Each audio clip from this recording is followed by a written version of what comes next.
That's Nick. And that's Joseph. And today we're here to talk about Radioactive, the fifth film directed by Marjane Satrapi, which premiered at the 2019 Toronto International Film Festival and will be released streaming July 24th, 2020, courtesy of Amazon Studios. This person's other films, have you seen them? Yes, you haven't. Okay. Marjane Satrapi, she had a huge debut in 2007 with Persepolis, which was an animated autobiographical story about growing up in Iran. And then she did, her follow-up was also a film I kind of liked, Chicken with Plums, with Mathieu Amalric. And then I hated her last film, The Voices, with Ryan Reynolds, who was playing a serial killer who talks to his pets, and then... Oh, I have seen that movie. You've seen that? Mm-hmm. Oh, I remember seeing that at Sundance and loathing it. Well, this film is about Marie Curie, Mm-hmm. who was a Polish scientist Mm-hmm. who received 2 Nobel Prizes. The only person to receive 2 Nobel Prizes in science, 2 different sciences. Yeah, and her scientific research is what led us to understand radioactivity, basically. Yeah. Okay, so this film is sort of a biopic.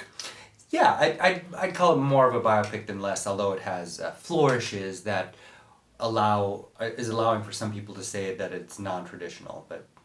Okay. Do you want to try to tell the story? Well, it ends in or it begins where it ends. Rosamund Pike is playing Marie Curie, and she's on her deathbed in Paris in 1934 with some makeup that made me think of Colleen Gray and the Leech Woman. But we go back to the late 1800s when she met her husband, played by Sam Riley, and their relationship, it navigates that, and then also it shoots forward in various futuristic places in time to see the positive and negative effects of her discoveries. So the film starts with her. She's part of like a... You didn't like that? Well, that's very... I want to tell the full story. Okay, tell the full story. So the film starts with her. She's like she's doing her research at like some sort of academic institution, and she storms in complaining that her equipment has been moved around, and she's not happy with the conditions that she has to conduct her science in. And they're like, "Well, if you don't like it, you can leave." And she's like, "No, it's okay." And they're like, "No, you can leave." So she's left without a laboratory. She meets her future husband, who's played by Sam Riley.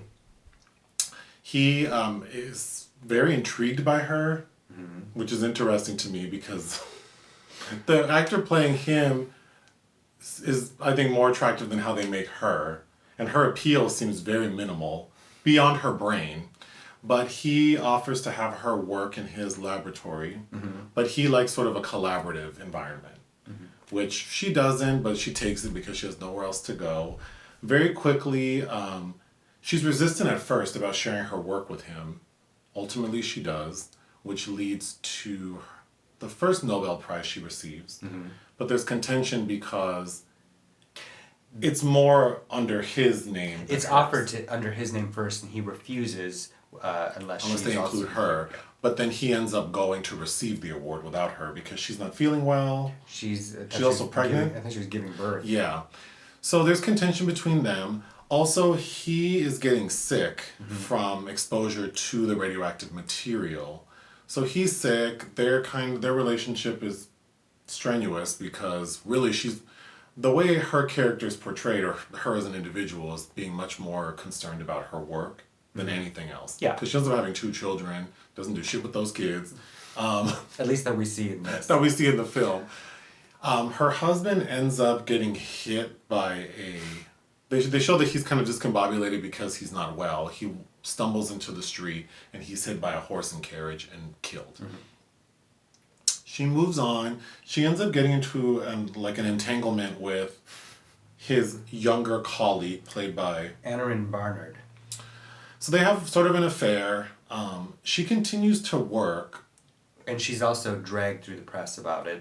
She's dragged through the press about that, also because her research has led the society to start using this radioactive material in ways that aren't safe. So people are getting sick. Mm-hmm. So she's being dragged for being like a slut or whatever. I don't know what they're... Because there's a scene where she's talking to her sister, and they're just... I think the fact that a woman is even being sexualized is obviously like too much for anyone A problem, to handle. yes. But also the significance of her being Polish. The French press the French were very eager to. She's Polish, but her work is being conducted in France. Yes, Yeah. but the French also were trying to force Jewishness upon her. There's a way to also demean her, which she wasn't, which is very lightly addressed. So during all of this, she is advised that she has won a second Nobel Prize. So the first was in physics for her theories on radioactivity, and then the second was for, I think, isolating and discovering 2 new elements. But the second was in chemistry. The committee says, like, could you not show up because we don't want our sort of ceremony to be marred by your controversy. So she receives her second Nobel Prize, moves on, and then we focus on her and her relationship with her daughter, who's also a scientist. I understand she's like a medical doctor. Who also won the Nobel Who also Prize. ended up winning a Nobel Prize, yes, with her husband later in life. Yeah. But, so a remarkable family. But anyway, the end of the film focuses on Marie and her daughter wanting to use radiography to assist French soldiers out in war, because what's happening is these French soldiers are having limbs amputated out on the field because the medical staff there oftentimes don't know. Like, poor guys with like sprained ankles are getting their legs amputated because they just don't know what is going on and they don't have the time to suss it out. So she fights to try to get her equipment used out on the field, and it is with great success. The end. So then it ends where it starts with her on her deathbed. Like you mentioned, the film, there are many sort of like, flash forwards of her research and its applications in the future. So we see like Chernobyl, we see like atomic bomb testing in Nevada, we see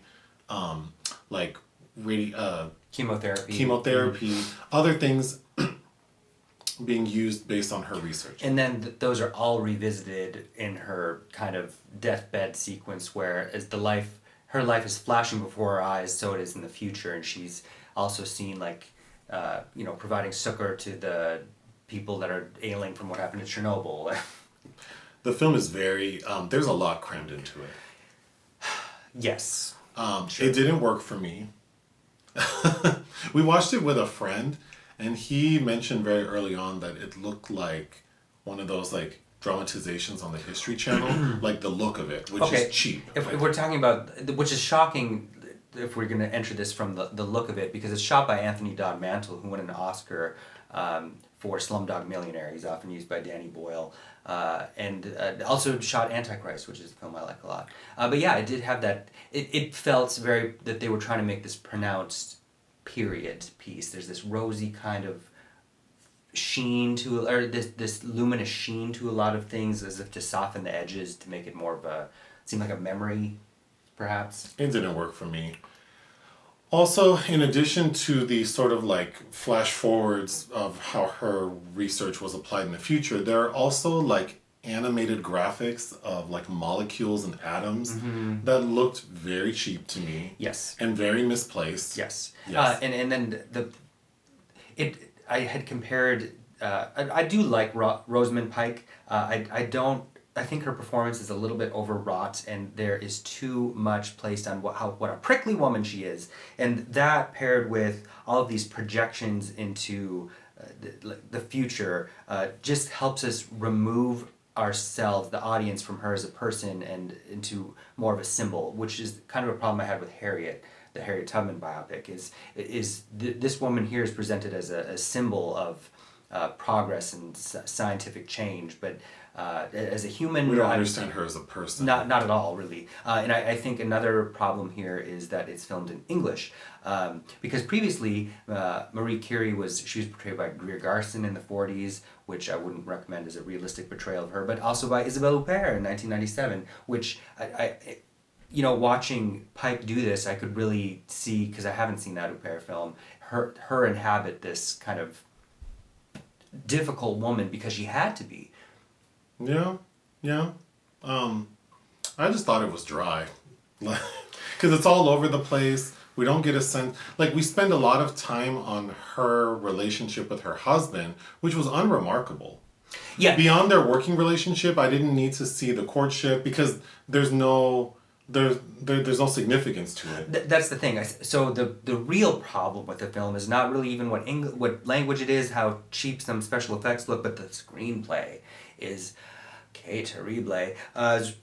It's based on a book by Lauren Redniss, but Jack Thorne wrote the screenplay, and it's so funny because right before I looked up who did, you said, this reminds me of that film, The Aeronauts. Which was also some bullshit. And when I said that, he goes, oh. That man, the same script. And that exactly is the problem. We spend so much repetitive time with Marie Curie and all of these really non-event. We don't really need to see her meeting Pierre and their lackluster romance. What would have been interesting to me is to see a very intensely invigorating part of her life. Like after his death, before the second Nobel Prize, she has this meaningful affair that also defines a period in her life. That would have been interesting. Yeah, that would have been interesting, but the affair in this film, it also is very lackluster. Yes. So I don't understand why we even went there. Well, because I had said I would have preferred the film focus on, like, maybe do all the vignettes of how her research ultimately affected us in the future and really suss that out. But it's all intertwined with her.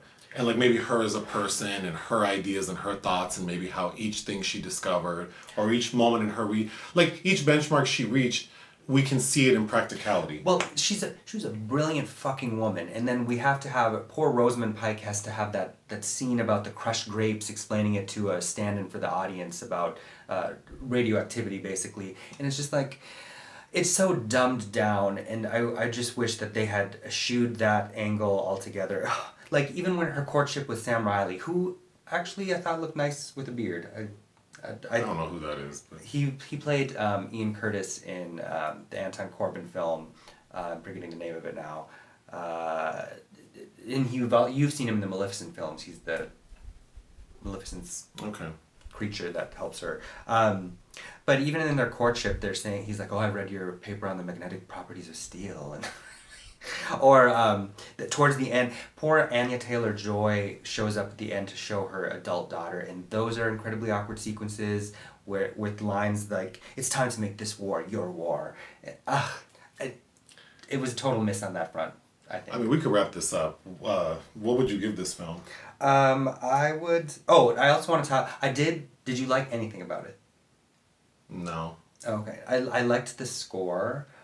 Which was kind of moody and atmospheric. It was by Evgeny and Sasha Galperin, who have scored a lot of Russian films like Loveless and Beanpole recently. But I was very distracted because there are several pieces of music that are clearly Philip Glass that I associate very strongly with The Hours, but they were recycled even by the time of that film. But they're used in key moments here that I find, I don't know, I don't like when films do that. Yeah, I would give the film 1.5 out of 5 stars. I would give it 1.5 out of 5 stars. All right, bye. Bye.